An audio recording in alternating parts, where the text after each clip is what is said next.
Really weird ass here in Melbourne at the minute. No one knows what they're doing. They're just walking around with their head down, kicking the can. Yep. Well, I tell you what you do. You come into Triple M and you listen to the next couple of hours. You'll love every single bit of it. We've got Bernard Vince absent.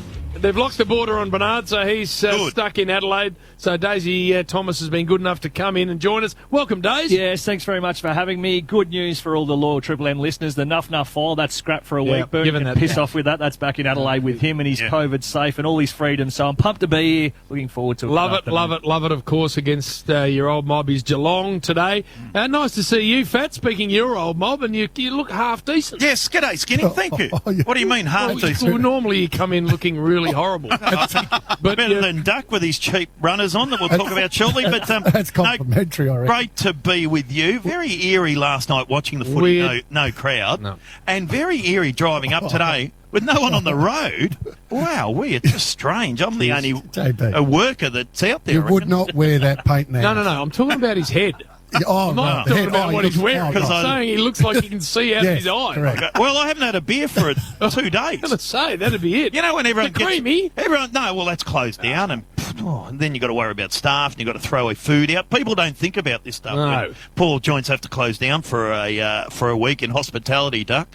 But you're looking well. You've got your girlfriend's top on, which is 3 sizes too small. Cheap runners. They're the cheapest white shoes I've ever seen. You know what? I can't believe you say that. I'm going to pass that on to Hello Gorgeous. I haven't seen it down at Geelong lately, but they do look cheap. Like, yeah, well, they're not. They're like the Adidas, but with only 2 stripes. What's cheap in your eyes? Because you wore those gumboots with your suit last week. Yeah, but they're Aquilas.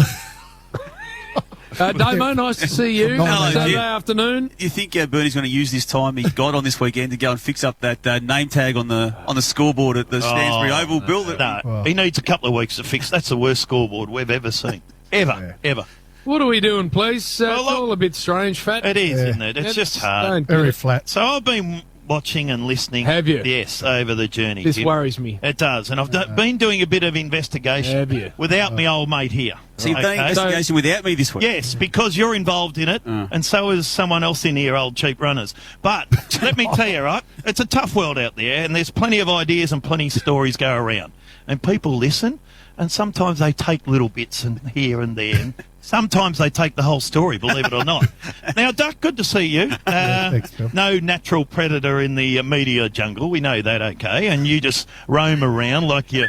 What is the king of the jungle, Dave? Lion. Probably a lion or a tiger. But I don't think the lion... If I heard elephants come up to the lion, they're going to run away. Why'd you ask me? Wandering into David Attenborough. Well, who is the king of the jungle? Well, the lion is... Who says that? That's what... official, is it? They got an official... But I don't got a think... list, and they all look at the list. Have you ever seen a lion get done over on one of those documentaries? I haven't. But I'm saying, the herd of elephants come up, I've never seen the lions are going to run away. Well, it's not on vision. Well, you should. When I go camping, I see that, right? So anyway, my old mate, old Forey here, Four Eyes here, has been banging on about Marcus Bontempelli for a long, long time and how good a player he is. I have been, Bill. You have. And I'll take you back. To April. Have a listen. This is 3 months ago. April 22 on that magnificent podcast, AFL Daily. That 150 game star to which you refer is Marcus Bontempelli, and he is the best Footscray / Western Bulldogs player since the great Ted Whitten. Whoa. And he actually may well be the best ever. The best, full stop. That's Damo. April 22nd. I went early, Jim. I went early. It was not April 22nd. It was I'm revisiting that audio, by the way. Yeah. Why? There's no way you dug that up. I dug it up. Only come from one place, and that's a man bringing his own audio in. I keep going. I got it. It's not about me, Jim. I got it from Damo. And it was from Wednesday. No, you shut up. You've got nothing to say. We'll You're get in to the Wednesday. box. Yeah, we'll get to Wednesday. So that's 3 months ago, Doug. That Damo saying that Marcus Bontempelli is the best Bulldog. I thought that was very premature. Okay, so then during the week on your podcast Yep. that you have on, what's it called? Midweek Rub. Midweek Rub podcast. Right. Have a listen Daisy's part of that and too. Daisy is. And have a listen to what Damo says, but more importantly, have a listen to old Ducky Boy in this one. Good setup. You're making a case that Marcus Bontempelli already right now could be the Western Bulldogs' greatest ever player. Yeah, I reckon it stops right now. He's played 155 games. That's 200 and a bit short of Brad Johnson, Duck. Ahead of Jose Ramiro.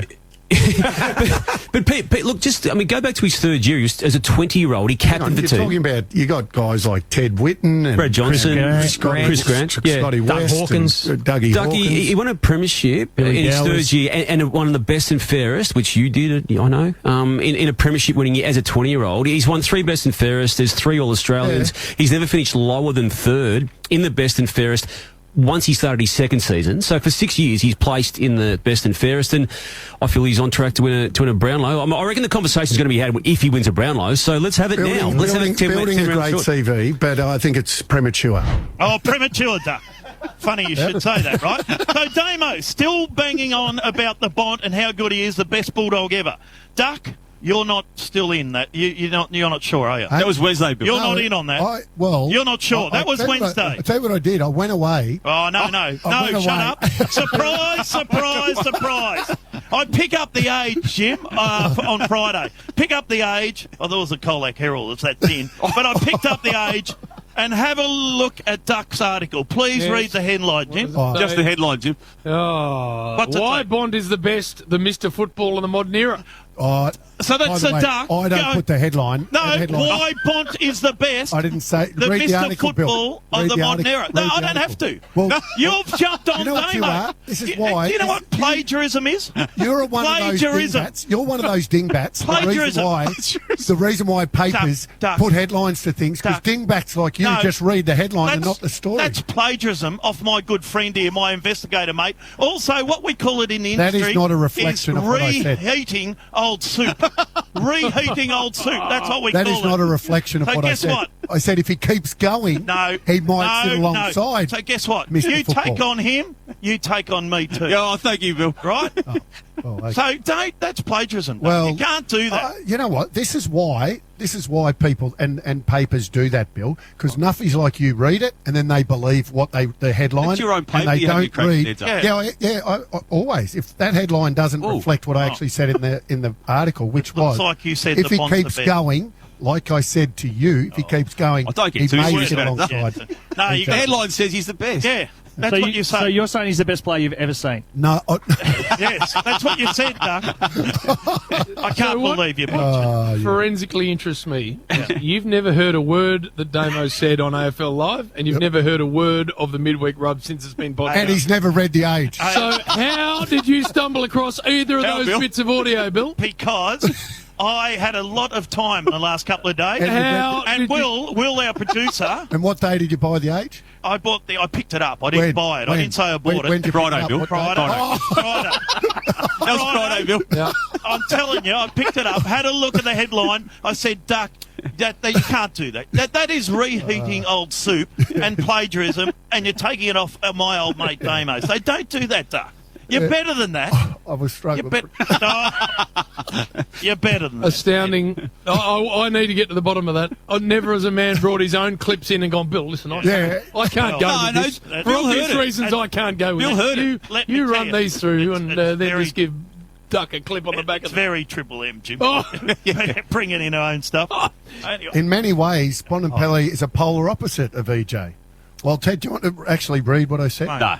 Yeah, No. okay. I did like Duck last night, though. We're going back to 1955 with about 4 names that he'd actually never heard of himself. Yes, exactly. Come on. Who gave you them, Duck? No, way back. Damo? 1955, you had Who? EJ Whitten. John Schultz. Playing against Barassi. And that's the last time these two sides met when they were 1 and 2. Who else? You had the great Norm Smith and Sutton, the two coaches. Sutton. Who? Trevor Charlie. Charlie. And you did the cross on 7 last night. Sutton. Sutty. Well, hey, when you're that big, they just call you The one name. last name. Yeah. One name. One That's why name. you're Wayne Carey. Wanky.